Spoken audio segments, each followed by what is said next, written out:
எறா கிரேவி தான் பார்க்க போகிறோம். இப்போ வந்து நல்லெண்ணெய் வந்து ஒரு 50 ml ஊற்றிக்கலாம். கடவுள்னு செஞ்சால் ரொம்ப சிம்பிளாக தான் இருக்கும். ஆனால் டேஸ்ட்டு பார்த்திங்கன்னா சூப்பராக இருக்கும். இட்லி, தோசை, பூரி, ரைஸ் எதுனாலும் நம்ம வந்து தொட்டு சாப்பிட்லாம். பார்த்திங்கன்னா எண்ணெய் காஞ்சிச்சு. நம்ம நெக்ஸ்ட்டு வந்து ஜீரகம் வந்து ஆட் பண்ண போகிறோம். ஜீரகம் வந்து பொரிஞ்சோன்னு நெக்ஸ்ட்டு பார்த்திங்கன்னா ஜீரகம் பொரிஞ்சிடுச்சு. இப்போ வந்து வெங்காயம், பெரிய வெங்காயம் வந்து ஆட் பண்ண போகிறோம். ஒரு 2 பெரிய வெங்காயம் எடுத்துருக்கேன் நான். வந்து வெங்காயம் நல்லா வதக்கிடலாம். வெங்காயம் வதங்குறதுக்கு நம்ம கொஞ்சம் உப்பு ஆட் பண்ணிக்கலாம்.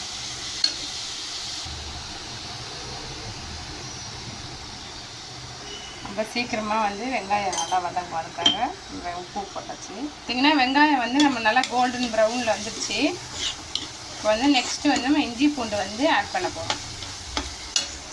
இஞ்சி பூண்டு பார்த்திங்கன்னா ஒரு ஸ்பூன்லேருந்து நம்ம ஒரு 1.5 ஸ்பூன் போட்டுக்கலாம்.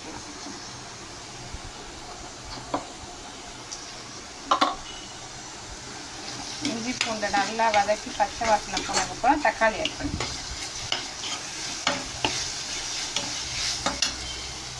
இப்போ நம்ம இஞ்சி பூண்டு போட்டு எண்ணெய் நல்லா பிரிஞ்சு வந்துடுச்சு. இப்போ வந்து நம்ம அடுத்து வந்து நம்ம வந்து தக்காளி ஆட் பண்ண போகிறோம். நல்லா பழுத்த தக்காளியாக ஒரு 2 தக்காளியை வந்து பொடிசாக கட் பண்ணி வச்சுக்கோங்க. வெறும் வெங்காயம் தக்காளி வதங்குற நேரம் தான். மீதி எல்லாமே நம்ம வந்து டக்குன்னு ஃபாஸ்ட்டாக முடிச்சிடலாம். ரொம்ப எறாத்துக்கு வந்து ரொம்ப ரொம்ப சிம்பிளாக இருக்கும். பார்த்திங்கன்னா வெங்காயம் தக்காளி நல்லா வதங்கிடுச்சு. இப்போ வந்து நம்ம வந்து கருவேப்பிலை வந்து இதில் ஆட் பண்ண போகிறோம். ஆட் பண்ணிவிட்டு நெக்ஸ்ட்டு பார்த்திங்கன்னா நம்ம மசாலா ஐட்டம்லாம் சேர்க்க போகிறோம். இது பார்த்திங்கன்னா குழம்பு மசாலா வந்து 1 ஸ்பூன் எடுத்திருக்கேன். இது வந்து கரம் மசாலா ஒரு 1/2 ஸ்பூனு, மிளகுத்தூள் ஒரு 1/2 ஸ்பூனு. இப்போ வந்து இதை 3மே நம்ம இதை வந்து ஆட் பண்ண போகிறோம்.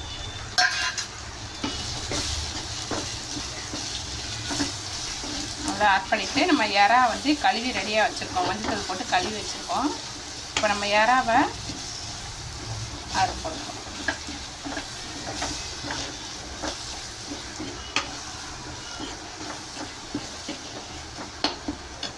எறா வந்து நல்லா தண்ணி பிழிஞ்சிட்டு தான் போடணும்.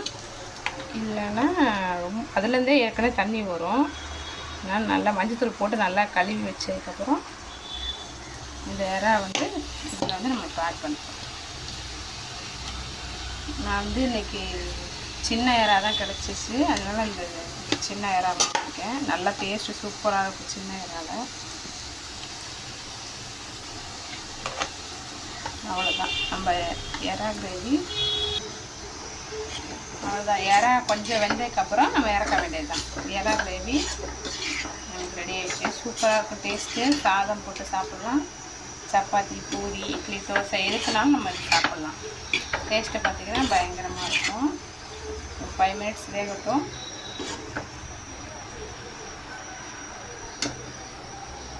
பார்த்திங்கன்னா நம்ம எறா தொக்கு நல்லா வெந்து சிம்மிலே வச்சனால நல்லா வெந்து சூப்பராக கிரேவியாக வந்துடுச்சு. அவ்வளோதான். இப்போ வந்து ஸ்டவ் ஆஃப் பண்ண போகிறேன் நான். அவ்வளோதான். அது மேலே வந்து கொத்தமல்லி போட்டோம்னா எறா கிரேவி ரெடி ஆகிடுச்சு. பார்த்திங்கன்னா சுட சுட இப்போ வந்து சாதம்.